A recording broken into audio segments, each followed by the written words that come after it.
আসসালামু আলাইকুম। আজকে তৈরি করব চটপটি, ফুচকা, ঘুগনি ইত্যাদি তৈরি করতে যে মশলাটা লাগে সেটা আজ আপনাদের সাথে শেয়ার করব। সেই মশলাটার নাম হচ্ছে চাট মশলা। সঠিক নিয়মে চাট মশলা তৈরি করতে পারলে মশলার যে পারফেক্ট টেস্ট সেটা পাওয়া যাবে। চাট মশলা বাজারে কিনতে পাওয়া গেলেও ঘরে বসে কম খরচেই তৈরি করে নিতে পারেন। চাট মশলা সব উপকরণে আমাদের বাসায় কম বেশি থাকে, তাই বেশি দাম দিয়ে বাজার থেকে না কিনে কম খরচে ও খুব সহজেই চাট মশলা বানিয়ে নিতে পারেন। আর এই মশলা দীর্ঘদিন সংরক্ষণ করেও রাখা যাবে।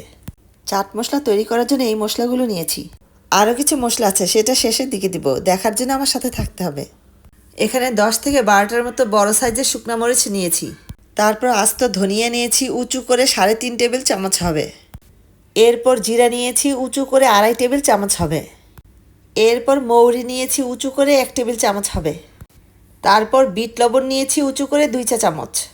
সাথে আরও কিছু মশলা নিয়েছি দেখুন। এরপর কালো জিরা নিয়েছি 1 চা চামচ। তারপর মেথি নিয়েছি 1 চা চামচ। এরপর সাদা লবণ নিয়েছি 1 চা চামচ। এরপর নিয়েছি জোয়াইন দানা বা আজওয়াইন 1 চা চামচ। এটা দেখতে রাঁধুনির মতোই, এর ফ্লেভারও পাশাপাশি, তাই রাঁধুনি বা জোয়াইন দানা এখানে যে কোনো একটা দিলে হবে।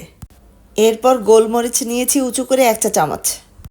এরপর এলাচ নিয়েছি 6 পিস বড় সাইজ দেখে। তারপর হাফ চা চামচ লং নিয়েছি। এরপর দারচিনি নিয়েছি 2 ইঞ্চি সাইজের 2 টুকরা। এরপর বড় সাইজের 2টা তেজপাতা টুকরা করে কেটে নিয়েছি। এরপর নিব জয়ফল। জয়ফল কিন্তু আনামটা নিব না, এর স্মেল অনেক কড়া, তাই একটা জয়ফলের 4 ভাগের 1 ভাগ নিব। তবে আমি এই জয়ফলটা দিব না, আমার কাছে জয়ফল গুঁড়া করা আছে, সেখান থেকে দিব। প্রথমে ফ্রাই প্যান গরম হলে শুকনো মরিচগুলি কিছু সময় ভেজে নিব। চুলার আগুন লো টু মিডিয়ামের মাঝামাঝি রেখে শুকনো মরিচটা কিছুক্ষণ ভেজে নিব। এরপর চুলার আগুন একদম লো করে দিব। এরপর আস্তে আস্তে সবগুলো মশলা এক এক করে দিতে থাকবো।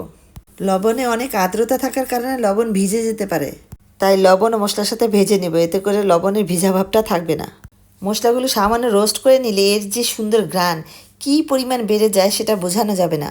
মশলার সুন্দর ঘ্রাণে সারা ঘর ভরে যায়। সরি, বিট লবণটা এখন দেওয়া ঠিক হয় নাই।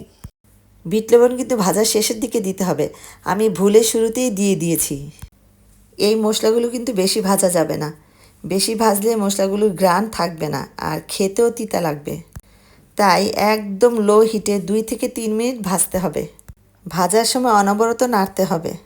মশলাগুলো ভাজতে ভাজতে যখন দেখবেন সুন্দর একটা ঘ্রাণ বের হচ্ছে, ঠিক তখনই চুলা বন্ধ করে দিবেন। চুলা বন্ধ করে দেওয়ার পরেও ঠান্ডা করার জন্য আরও কিছু সময় নাড়তে হবে। এরপর মশলার সাথে দিব শুকনা পুদিনা পাতা। পুদিনা পাতা রোদে শুকিয়ে নিয়েছি। পুদিনা পাতার গুঁড়ার পরিমাণ উঁচু করে 1 টেবিল চামচ হবে। শব্দ শুনে বুঝতে পারবেন কতটুকু মুচমুচে হয়েছে। সবগুলো মশলা একটা ব্লেন্ডারে বাটিতে নিলাম। এরপর একটু টক ভাবের জন্য নিব সাইট্রিক অ্যাসিড। এখানে উঁচু করে 1 টেবিল চামচ সাইট্রিক অ্যাসিড নিয়েছি। ব্লেন্ডারের বাটিটা একটু ছোট সাইজের, তাই মশলাগুলো বাটিতে আটার জন্য ব্লেন্ডার একটু ঘুরিয়ে নিচ্ছি। এখন আরও কিছু মশলা এখানে দিব। এরপর দিব শুকনো আদার গুঁড়া। শুকনো আদার গুঁড়া সুপার শপে কিনতে পাওয়া যায়। আপনারা চাইলে ঘরে বসে রোদে বা চুলার নিচে আদা শুকিয়ে নিয়ে ব্লেন্ডারে গুঁড়া করে নিতে পারেন। এখানে আদার গুঁড়া দিলাম 1 টেবিল চামচ। শুকনো আদার গুঁড়া চাট মশলার টেস্ট আরও বাড়িয়ে দিবে।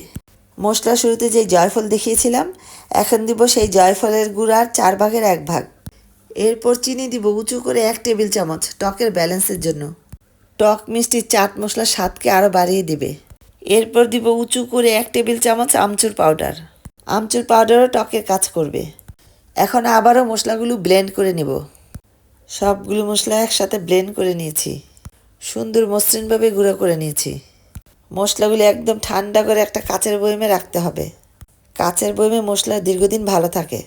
তৈরি হয়ে গেল মজাদার চাট মশলা।